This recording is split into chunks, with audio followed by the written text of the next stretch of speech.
Alan Miller is the co-founder of Together Association. Morning, Alan.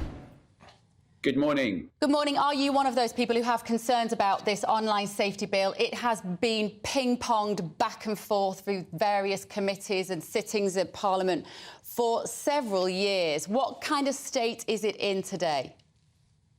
Well, many of the things have been changed because of the criticisms, and that should be noted, and that's important. But there are still very big problems with it as it stands.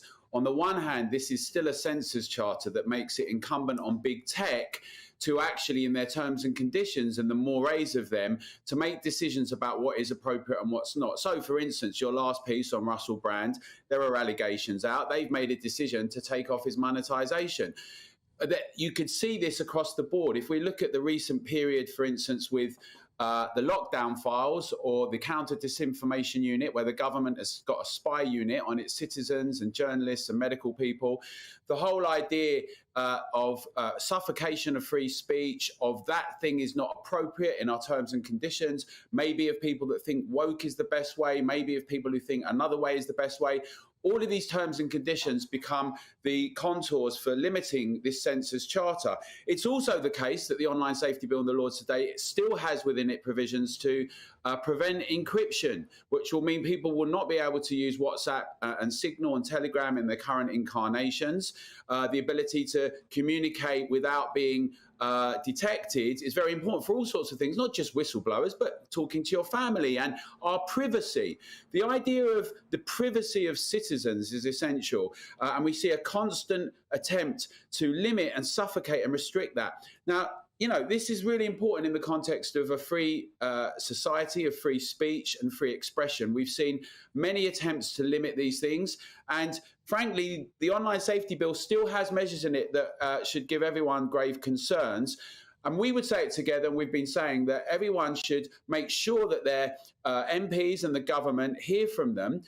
And that we want to make sure that free speech is paramount, it's fundamental. You can't have a free society or the successes of the last 300 years that we have in this society without being able to express opposing views, different ideas, and things that people think are really unpleasant and sometimes even hateful. As long as they're legal, you know, we've got to be able to have legal free speech. We've also seen that play out with the debanking scandal and deplatforming. So this is still of grave concern, and we'd encourage everyone to get involved and challenge the last remaining bits together. Just press your time, Anna, just briefly. Ministers would argue one of the reasons that they set out with this online bill was to try to protect vulnerable people, young people in particular, from being exposed to stuff perhaps their parents don't want them to see. Have they achieved that? I think the thing is that almost no one would argue with the need to ensure that young people are protected, and that involves all sorts of things, from parenting to provisions that are put in place, and also to whether children at school and others have some of these mobile phones and all of that.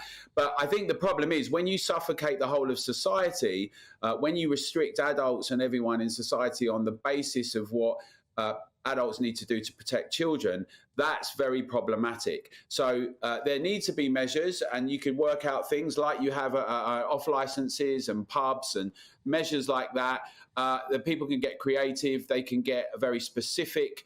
Unfortunately, what we've got is a blanket consideration that's going to impact all of society. And we've seen far too much suffocating of free speech and free expression. And we really need to challenge that. It's very important.